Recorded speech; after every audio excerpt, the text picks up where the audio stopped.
Buen día, reciban un cordial saludo de nuestra parte. Somos estudiantes del Colegio Bachillerato 9 de octubre. Mi nombre es Jacqueline Quispe. Y mi nombre es Melissa Vera. A continuación realizaremos la presentación oral de teoría de conocimiento, cuyo título es ¿hasta qué punto podemos creer en la existencia de algo? Pues bien, nuestra situación de la vida real surge luego de haber visto la película Animales Fantásticos, la que está basada en uno de los libros de J.K. Rowling, en donde su trama consiste en un mago que tiene bajo su poder criaturas fantásticas, con el fin de protegerlos de la sociedad para que no les hagan daño porque eran considerados peligrosos. Entre esos seres míticos que tenemos son el escarabajo, el de McGee y el ave trueno. Luego de haber visto la película nos quedaron muchas dudas sobre la existencia de estos seres místicos, lo cual nos llevó a generar un cierto debate. Entre el debate vamos a utilizar dos FDC, que son la razón y la emoción. A través de ellas vamos a saber el cuestionamiento de cómo las personas dan voto a la decisión de creer o no. La emoción, podemos decir que la emoción sí nos influye en el momento de creer en algo, pero puede que lo que creamos puede que no sea verdad. Un ejemplo, en los niños influye más la emoción porque son más ingenuos, por lo tanto habrá como que un mayor énfasis en ellos. Cuando los papás dicen algo a los niños, ellos son más susceptibles y creen en lo que le dicen sus padres. Un ejemplo es en Santa Claus. Los niños creen que cuando es en Navidad los regalos se los hace él, entonces se los hace esa persona. Entonces ellos crean un sentimiento de alegría, lo que los lleva a que crean en él. O también otro ejemplo que es muy contrario es cuando nos decían que debajo de nuestra cama había un monstruo. El sentimiento de miedo nos llevó a creer que sí había un monstruo, entonces le teníamos cierto temor hacia él. En cambio, en los adultos se puede decir que más influye el razonamiento, la razón. A medida que vamos creciendo, nuestro raciocinio es mejor y por tanto tenemos una mejor deducción a partir de nuestras experiencias. En las películas fantásticas, los personajes principales son, como ya dijimos, criaturas fantásticas. En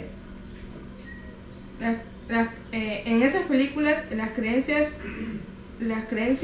hacia esos personajes nos hacen cuestionar sobre su existencia, si es real o no es real. A través de los sentimientos, nos dejamos llevar por los sentimientos que nos hacen dar fe de que sí existen, pero no sabemos si es verdad esto o no. Ahora, el debate que nos hemos generado tiene como una pregunta de conocimiento, la cual es: ¿qué papel juega la emoción y la razón en la decisión de creer algo o no? Para dar un mayor énfasis debemos proponer ¿qué es la creencia? Pues bien, la creencia es dar fe a algo que una autoridad o alguien me lo dice. Por ejemplo, de acuerdo a las personas, las creencias nos hacen regir nuestro comportamiento. En la emoción vendría a ser los sentimientos que se involucran en un cierto acto o que el autor del conocimiento lo siente. Y la razón es la capacidad mental, la capacidad humana mental que tiene para establecer relaciones entre ideas y conceptos, para que a través de ellas se pueda obtener conclusiones o se puedan formar juicios. Como sabemos, las personas a través de las evidencias, de los datos, de las ideas, nos regimos y damos una cierta hipótesis que en el futuro puede ser valedera o no puede ser valedera. Haremos uso de otra ADC que es la fe, pero en segundo plano. En la emoción, contextualizándola con la pregunta de conocimiento, nos haremos referencia a los sentimientos, la razón a la experiencia de las personas y la fe a la creencia en algo. Interpretamos esta cuestión como qué papel juega la emoción junto con la razón para la validez de la existencia de algo, para poder decir si es real o no. La emoción y la razón toman un papel muy importante en el momento de tomar una decisión en especial al decidir una creencia, ya que el ser humano tiende a creer en algo sin la necesidad de realizar cuestionamientos de que sí existe o no.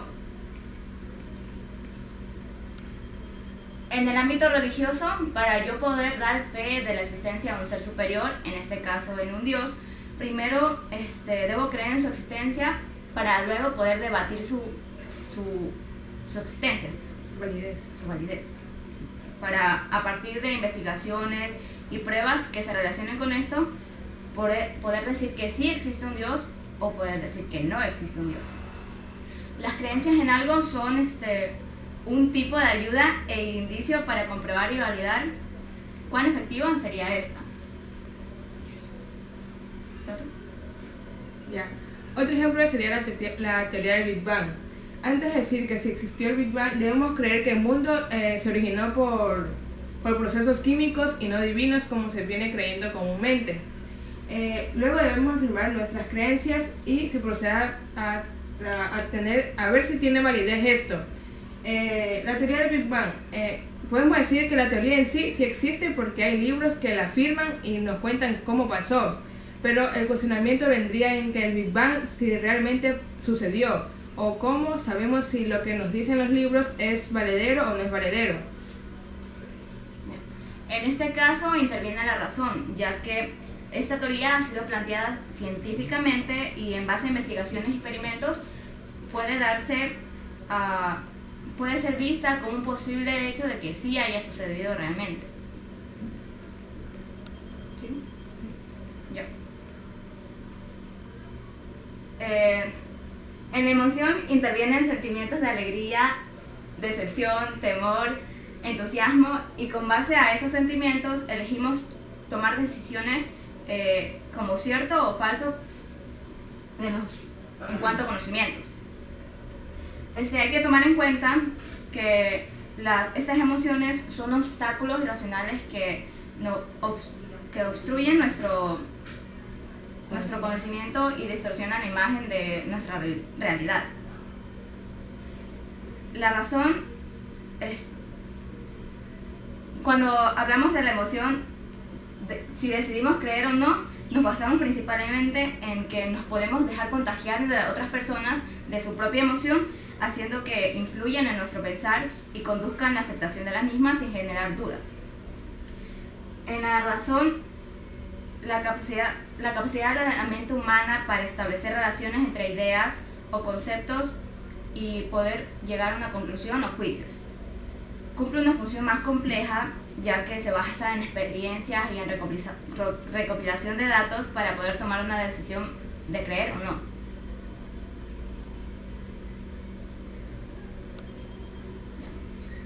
Por lo general, toda persona tiende a creer en algo, no obstante, sabiendo que si ese algo existe o no.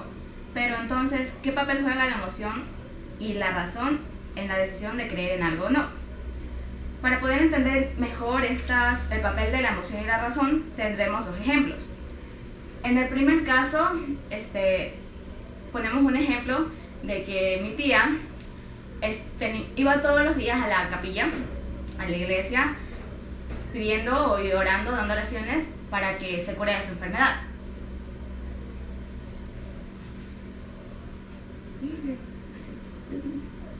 Para que se cure de su enfermedad. Pero luego de tantas oraciones, ella se curó. Bueno, a base de que ella había orado, dando muchos rezos y suplicándole a Dios que se cure, ella creyó que esto fue lo que le ayudó para que se cure de su enfermedad. Pero no tomó en cuenta que también había visitado a los médicos y había tomado medicamentos para poder curar su enfermedad. Otro caso viene a ser que una noche escuché pasos en la casa y que se movían objetos en la cocina. Tomando en cuenta eso y que los objetos son inanimados y no pueden moverse por sí solos, y llevándome por la emoción del temor, porque en ese momento no podía pensar en alguna otra cosa, yo creí que eran fantasmas.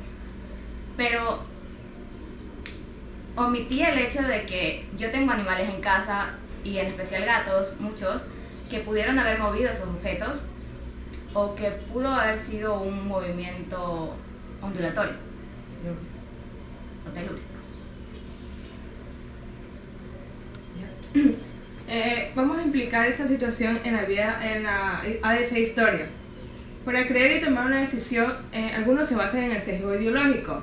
Digamos, creo que sucedió de tal manera porque nosotros no somos capaces de hacer eso. Y entonces, nos restringimos a un solo límite.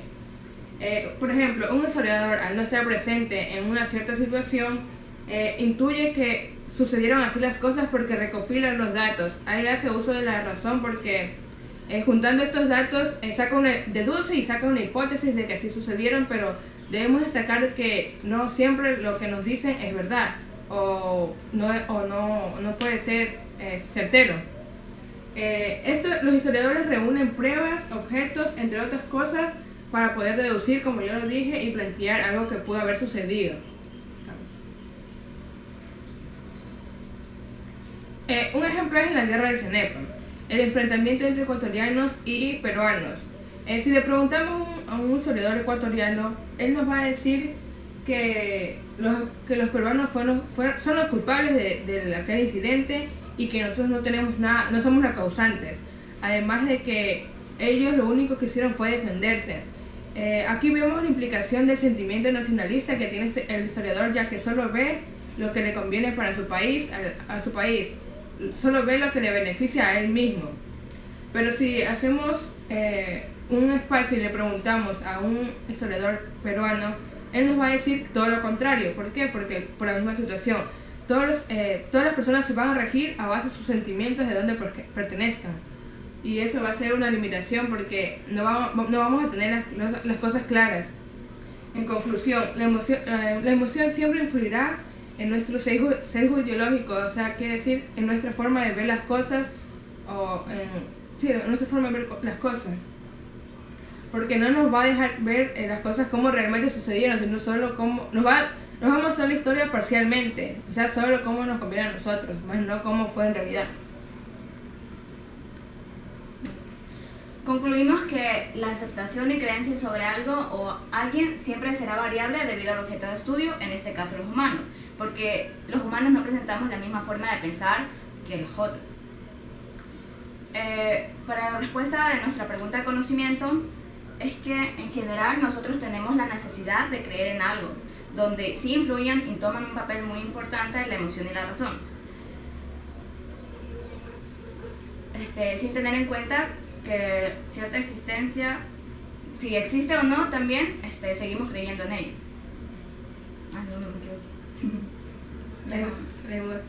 Debemos destacar que la emoción es la FDC menos confiable, porque, como ya lo dije, nos dejamos llevar por los sentimientos en ese momento.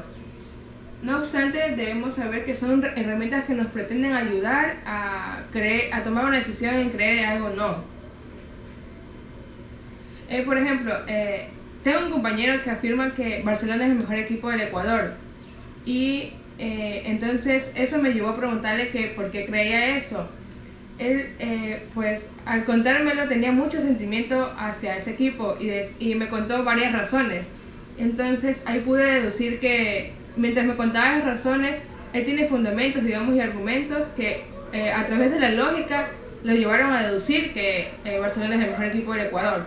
Pero debemos destacar que solo nos estamos basando en una persona, no sabemos si realmente sucedió así o si realmente es así. Gracias.